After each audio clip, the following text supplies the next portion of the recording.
الحمدللہ وکفا والصلاة والسلام علی من لا نبی بعدہ ولا رسول بعدہ اما بعد فاعوذ باللہ من الشیطان الرجیم بسم اللہ الرحمن الرحیم واعف عنا واغفر لنا وارحمنا انت مولانا فانصرنا علی القوم الکافرین وَإِن تَوَلَّوْا فَاعْلَمُوا أَنَّ اللَّهَ مَوْلَاكُمْ نِعْمَ الْمَوْلَى وَنِعْمَ النَّصِيرُ وقال اللہ تبارک وتعالی فی مقام آخر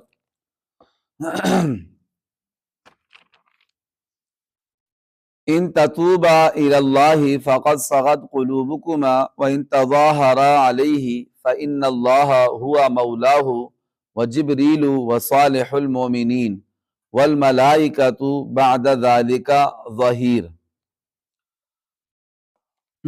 وعن البراء بن عازب رضی اللہ عنہ وزید بن ارقم ان رسول اللہ صلی اللہ علیہ وسلم لما نزل بغدیر خم اخذ بید علی فقال الستم تعلمون انی اولی بالمؤمنین من انفسهم قالوا بلا قال الستم تعلمون انی اولی بكل مؤمن من نفسه قالوا بلا فقال اللهم من كنت مولاه فعلي مولاه اللهم والی من والاه وعادی من عاداه الى آخر الحدیث۔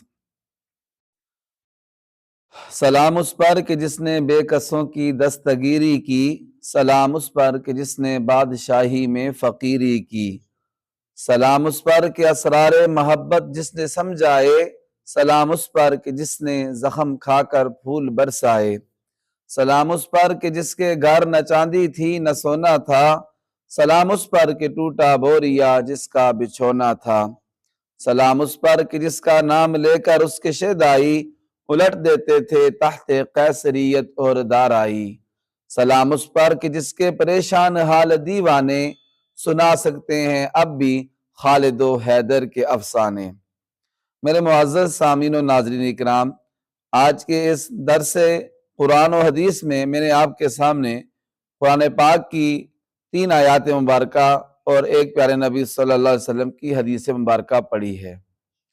یہ جو حدیث پاک ہے اس میں واقعہ غدیر خم کو بیان کیا گیا ہے، یا آسان الفاظ میں یہ سمجھیں یہ وہ حدیث پاک ہے جس میں حضور صلی اللہ علیہ وآلہ وسلم نے حضرت علی کے بارے میں فرمایا کہ من کنت مولاہ فعلی مولاہ، جس کا میں مولا ہوں علی اس کے مولا ہیں۔ اس حدیث پاک کی تشریح اور لفظ مولا کی تشریح کیا ہے، اس کے بارے میں یہ عرض ہے کہ یہ جو لفظ ہے لفظ مولا، اس کے بہت زیادہ معنی لغت کی کتاب میں آئے ہیں۔ اس لفظ مولا کے کتاب ہے ایک لغت کی المنجد، یہ ہماری کتابوں میں بھی رکھی ہوئی ہے، اس میں اس کے 25 معنی ذکر کیے گئے ہیں۔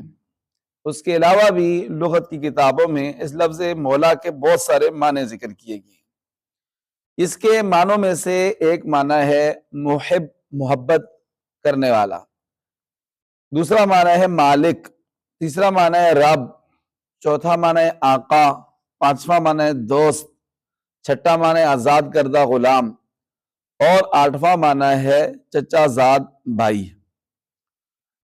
اب موقع کو دیکھا جائے گا، جس موقع پر یہ لفظ استعمال ہوا ہے وہ دیکھا جائے گا کہ کس کے لیے استعمال ہوا ہے۔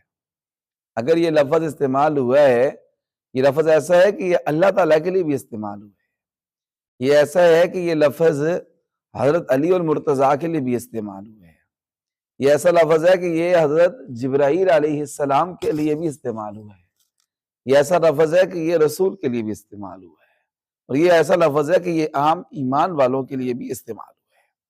اب میں قرآن پاک کھولتا ہوں، یہ میرے سامنے دیکھیں، یہ قرآن پاک ہے، اس میں سب سے پہلے آپ کے سامنے میں کھولتا ہوں، یہ سورہ بقرہ کا بالکل آخر ہے، سورہ بقرہ ہے، اور آیت نمبر اس کو بالکل آخری آیت ہے، آیت نمبر 286، 286 اس میں ہے، دیکھیں وَاعْفُ عَنَّا وغفر لنا ورحمنا، اے اللہ ہمیں معاف کر دے، بخش دے، ہم پر رحم فرما، انت مولانا، انت مولانا۔ تو یہاں دیکھیں اللہ تعالیٰ کا ذکر ہے نا کہ معافی بندہ کس سے مانگتا ہے؟ اللہ تعالیٰ سے۔ تو اللہ تعالیٰ کے بارے میں ہے کہ انت مولانا، اے اللہ تعالیٰ آپ ہی ہمارے مولا ہیں، آپ ہی ہمارے کیا ہیں؟ یہاں جو اللہ تعالیٰ کے لیے استعمال ہوا ہے تو اس کا معنی یہاں مشکل کشا، حاجت روا، غیبی مدد کرنے والا، غیبی مدد کرنے والا، یعنی ما فوق الاسباب مدد کرنے والا۔ ایک ہے مدد ما تحت الاسباب، جیسے میں آپ کو کہتا ہوں کہ مجھے پانی لا دے گلاس میں پانی پینے کے لیے، یہ میں آپ سے مدد مانگ رہا ہوں، یہ مدد ما تحت الاسباب ہے، یہ شرک نہیں ہے، یہ شرک نہیں ہے۔ ایک ہے مدد ما فوق الاسباب، سبب کوئی نہیں اور آپ مدد مانگ رہے ہیں، آپ یہاں پر موجود نہ ہو بالکل، نہ میں فون کے ذریعے آپ کو کہہ رہا ہوں، اور آپ اپنے گھر میں ہیں یا کسی دوسرے ملک میں ہیں، یا فوت ہو گئے ہیں، کوئی فوت ہو گیا ہے تو بندہ اس سے کہے کہ تو میری مدد کر، تو یہ شرک ہو جائے گا۔ کیوں؟ یہ مدد ما فوق الاسباب ہے، ما فوق الاسباب ہے، اور یہ مدد صرف اللہ تعالیٰ سے مانگنا چاہیے۔ دیکھیں اللہ تعالیٰ کے لیے استعمال ہوا نہیں وہ لفظ، یہاں اس کا معنی کیا ہے؟ حاجت روا، مشکل کشا۔ اب یہ دیکھیں آگے چلتے ہیں، یہ میرے سامنے کھلی ہے جی سورۃ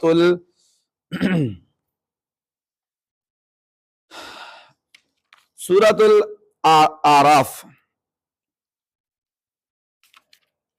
سورۃ الانفال ہے، اور سورہ انفال کی آیت نمبر ہے میرے سامنے 40، آیت نمبر 40۔ یہ سمجھے کہ 9واں سپارہ بالکل ختم ہو رہا ہے اور یہ 10واں سپارہ شروع ہو رہا ہے۔ وَعَلَمُوا، سورہ انفال کی آیت نمبر 40، اس میں کیا ہے دیکھیں، وَإِن تَوَلَّوْا فَاعْلَمُوا، اگر یہ منہ موڑیں، یعنی یہ کافر لوگ آپ سے منہ موڑیں، پیارے نبی آپ کی گل نہ سنیں، آپ کی بات نہ سنیں، تو کیا ہے؟ فَاعْلَمُوا أَنَّ اللَّهَ مَوْلَاكُمْ، آپ سب جان لیں، نبی بھی جان لیں، ایمان والے بھی جان لیں کہ تم سب کا مولا کون ہے؟ أَنَّ اللَّهَ مَوْلَاكُمْ، کہ تم سب کا مولا اللہ ہے۔ تم سب کا مولا کون ہے؟ اللہ تعالیٰ ہے۔ اور آگے کیا ہے؟ نعم المولا و نعم النصیر، اور وہ اللہ بہت ہی اچھا مولا ہے اور بہت ہی اچھا مدد کرنے والا ہے۔ یہاں دیکھیں نصیر بھی ساتھ آ گیا، مولا کا معنی ہے غیبی مدد کرنے والا، مشکل کشا، یہ اللہ تعالیٰ کے لیے استعمال ہوئے یہاں پر۔ اب چلتے ہیں آگے جی، اس کے بعد یہ دیکھیں میں آپ کے سامنے کھول رہا ہوں ماشاءاللہ، یہ کھل گیا جی 28واں پارہ، سورت کا نام ہے سورہ تحریم۔ کیا نام ہے؟ 28ویں پارے کی آخری سورت ہی میرے سامنے کھلی ہوئی ہے، سورہ تحریم ہے، اور اس کی آیت نمبر ہے پیارے بھائیو 4، آیت نمبر 4 یہ کھلی ہوئی ہے، ان تتوبا الی اللہ فقد صغت قلوبکما، اے نبی کی بیویو اگر تم اللہ کے حضور توبہ کر لو تو یہی مناسب ہے۔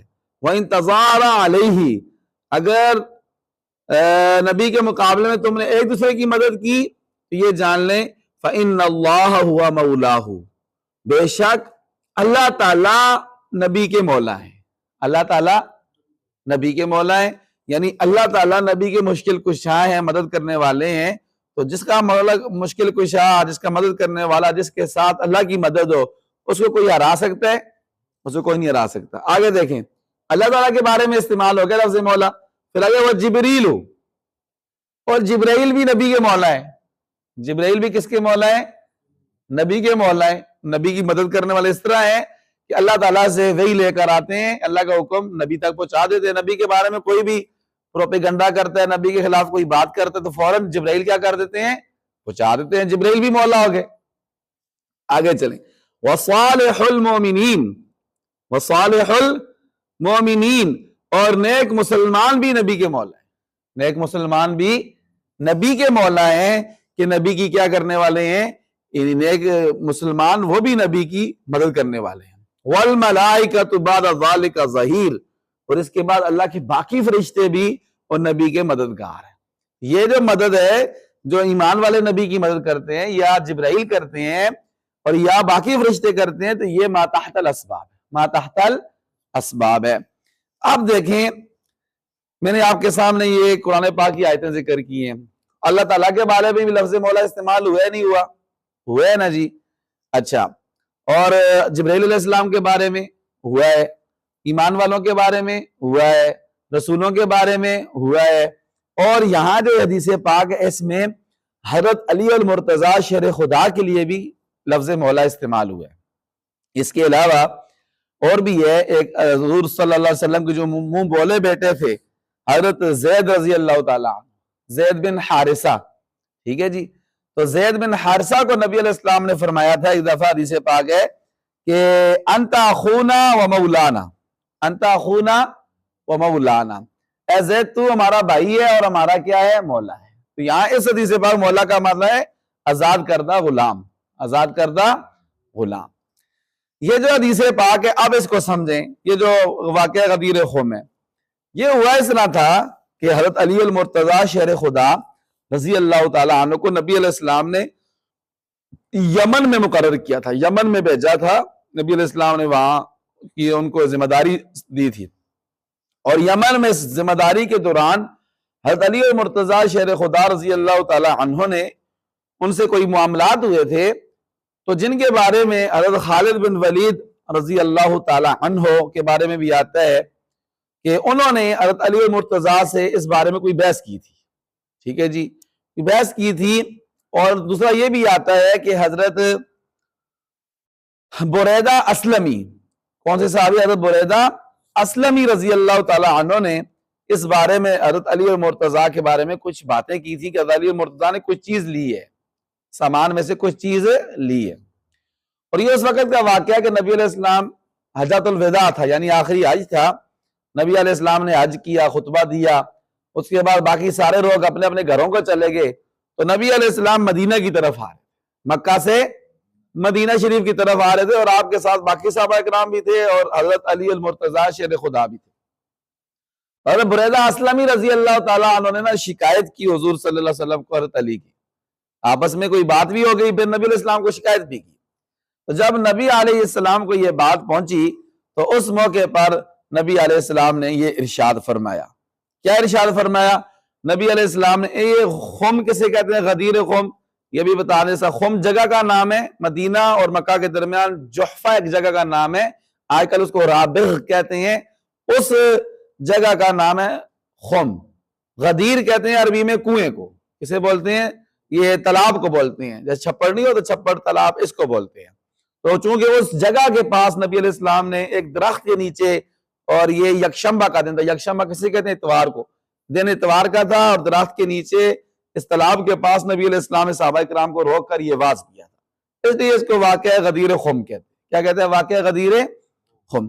تو نبی علیہ السلام نے سب سے پہلے فرمایا اخذ بید علی، ایسے حضرت علی کے ہاتھ میں نبی علیہ السلام نے ایسے ہاتھ دیا اور ایسے اٹھا کے سب کو دکھا کے، سب کے ساتھ ایسے ہاتھ میں ہاتھ ڈال کے نا، تو نبی علیہ السلام سب کو دکھا کر یہ حدیث پاک جو ہے وہ ارشاد فرمائی، فرمایا الستم تعلمون انی اولا بالمؤمنین من انفسہم، اے میرے سامنے میرے صحابہ کرام، کیا تمہیں پتہ نہیں ہے کہ میں نبی مومنوں کو ان کی جان سے بھی زیادہ عزیز ہوں؟ ٹھیک ہے، قالوا بلا، سب نے بیک زبان ہو کر کہا جی ہاں اللہ کے نبی یہی بات ہے، آپ ہمیں اپنی جان سے بھی کیا ہیں؟ زیادہ عزیز ہیں۔ پھر نبی علیہ السلام نے فرمایا الستم تعلمون انی اولا بکل مومن من نفسہ، کیا تم جانتے نہیں ہو کہ میں نبی ہر مومن کو اس کی جان سے زیادہ عزیز ہوں؟ مومن کو اپنی جان اتنی زیادہ عزیز نہیں ہے جتنے اپنی نبی کی ذات عزیز ہے۔ تو سب نے بیک زبان ہو کر کہا قالوا بلا، جی ہاں اللہ کے پاک نبی یہی حقیقت ہے، یہی سچی بات ہے۔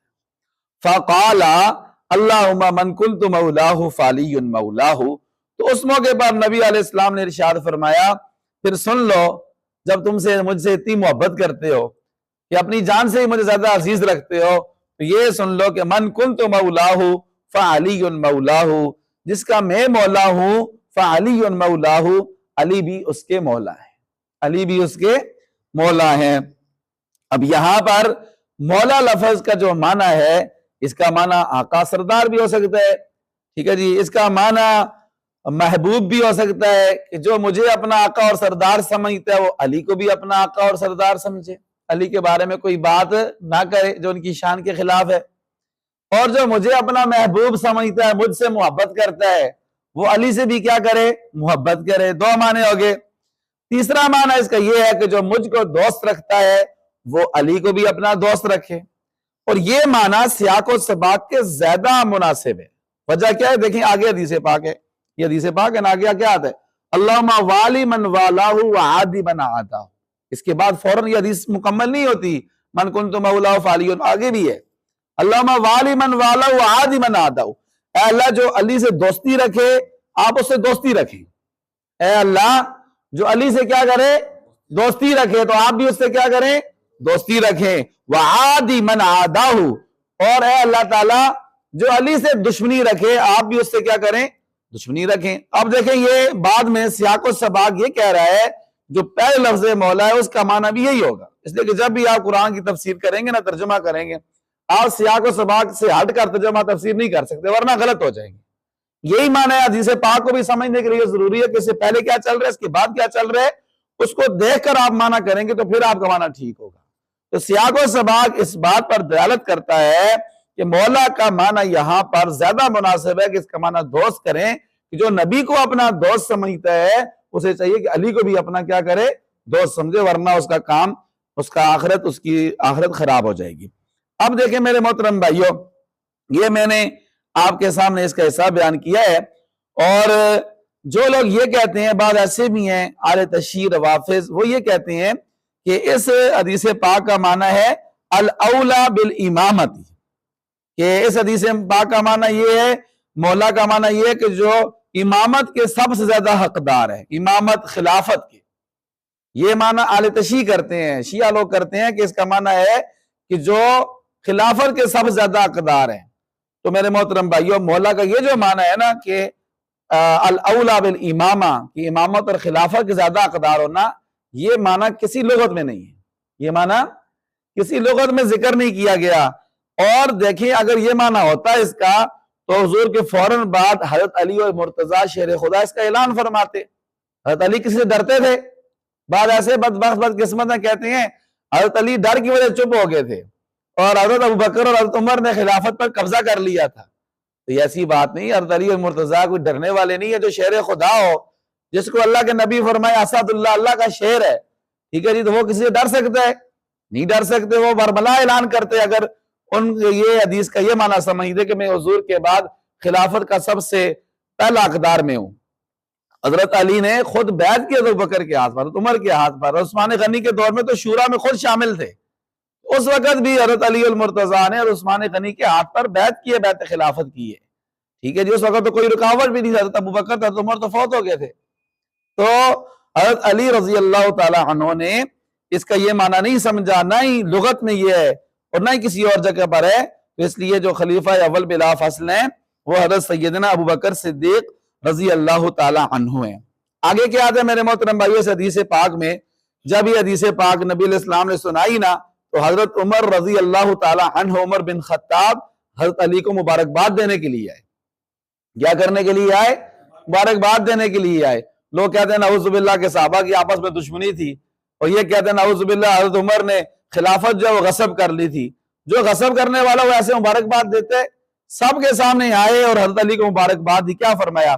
ہنیئن یبن ابی طالب، اے ابو طالب کے بیٹے علی، تمہیں بہت بہت مبارک ہو، تمہیں بہت بہت مبارک ہو، اصبحت و امسیت مولا کل مومن و مومنۃ، کہ تو صبح اور شام ہر مومن مرد اور ہر مومن عورت کا مولا ہے۔ ہر مومن مرد ہر مومن عورت کا کیا ہے جی؟ مولا ہے۔ تو حضرت عمر نے بھی خود حضرت علی کو مولا فرمایا ہے، نبی نے بھی علی کو مولا فرمایا ہے۔ تو مولا کا جو معنی ہے وہ یہ ہے، آقا سردار بھی ہو سکتا ہے، اس کا معنی محبوب بھی ہو سکتا ہے، اور جو سیاق و سباق کے زیادہ مناسب ہے وہ دوست ہے، کہ ہر مومن مرد اور مومن عورت تبھی مومن مرد ہو سکتا ہے، مومن عورت ہو سکتی ہے جب علی سے وہ دوستی رکھے۔ جو علی سے دوستی نہیں رکھے گا وہ مومن نہیں ہو سکتا۔ آخری بات یہ ہے، جیسے کہ میں نے پہلے بھی ذکر کیا ہے، اہل تشیع اس کا ایک معنی مشکل کشا بھی لیتے ہیں، اور جب اسلام بھی کرتے ہیں نا تو کہتے ہیں مولا علی مشکل کشا۔ تو یہ میں بات پہلے بھی ذکر کی ہے، جو مشکل کشا والا معنی ہے، حاجت روا والا معنی، وہ صرف کس کے ساتھ خاص ہے؟ اللہ تعالیٰ کے ساتھ۔ اگر آپ اللہ تعالیٰ کے علاوہ کسی اور کو مشکل کشا مانیں گے تو یہ آپ شرک کریں گے، ٹھیک ہے جی۔ اور مدد کا معنی پہلے میں نے ذکر ہے، ما فوق الاسباب، کسی سے مدد مانگنا، ما فوق الاسباب، کسی کو مشکل کشا۔ آپ کہتے ہیں حضرت علی کو، اے علی میری مشکل کشائی کر دے، میری حاجت روائی کر دے، تو علی ہیں، کوئی نبی بھی مشکل کشا نہیں ہو سکتا۔ مشکل کشا صرف کون ہے؟ اللہ تعالیٰ کی ذات ہے۔ اللہ تعالیٰ سے دعا ہے اللہ ہم سب کو سمجھنے کی اور عمل کرنے کی توفیق عطا فرمائے۔ وآخر